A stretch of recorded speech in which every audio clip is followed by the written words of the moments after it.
Actors and directors of the film fraternity have also given green signal to the last full budget of PM Modi government. They said they're content with the budget 2023. इतने highlighted points है जो मुझे अच्छे लगे and being a part of this nation as a citizen मुझे बहुत ही अच्छा लगा कि 7 लाख तक there is no tax, there is जब आप मैन होल में जाएंगे तो मशीन्स यूज होंगी, नालों की सफाई भी will be not done with इंसान नहीं करेगा.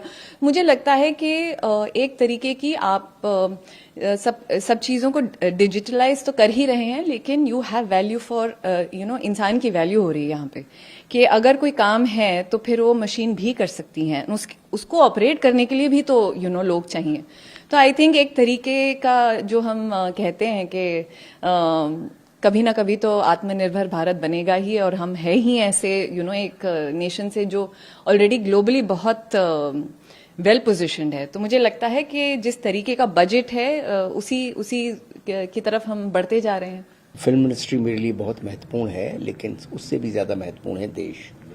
तो देश के लिए मुझे लगा कि अच्छा बजट है, खासकर क्योंकि 7 लाख से कम 7 लाख तक की आय पे इन्होंने इनकम टैक्स माफ़ कर दिया. इससे कि मतलब 55-58 हज़ार रुपया महीना जिसकी इनकम है उन लोगों को टैक्स नहीं देना पड़ेगा, जो कि भारत में करोड़ों लोग हैं. तो मिडिल क्लास लोगों के लिए, लोअर मिडिल क्लास लोगों के लिए बहुत ही अच्छा बजट है, बहुत ही अच्छी बात है. MSME के लिए बहुत अच्छा किया, जो कि बेचारे गरीब लोग जो छोटी छोटी इंडस्ट्री करते हैं उनके लिए भी काफ़ी अच्छा है. लेडीज़ के लिए भी 2 लाख रुपए तक आप फिक्स डिपॉजिट पे 7.5% टैक्स की बात कर दी. तो ऐसे बहुत सारी चीज़ें हैं.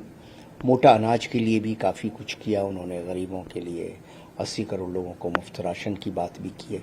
ऐसे बहुत सारी चीज़ें बहुत अच्छी हैं और मैं बहुत खुश हूँ कि आप देखिए ना, उसका आज सेंसेक्स भी 1200 पॉइंट बढ़ गया. तो इसका मतलब देश में पॉजिटिविटी तो आई है और अच्छा है, अच्छी सोच चल रही है. लेकिन हाँ, रही फिल्म इंडस्ट्री की बात, तो अभी तो बजट में पूरी तरह से हम लोगों ने खंगाला नहीं है, देखा नहीं है, एक्सपर्टों से बात हुई नहीं है.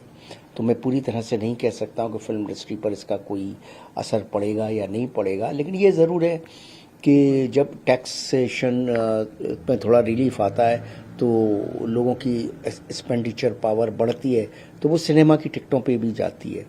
तो लेकिन हाँ, GST पे अगर थोड़ा असर पड़ता, GST के ऊपर थोड़ा सा अगर ये लोग देखते तो वहाँ टैक्सेशन थोड़ा कम होता, तो इंडस्ट्री पे बहुत असर पड़ता था. News Desk, Comedy Global.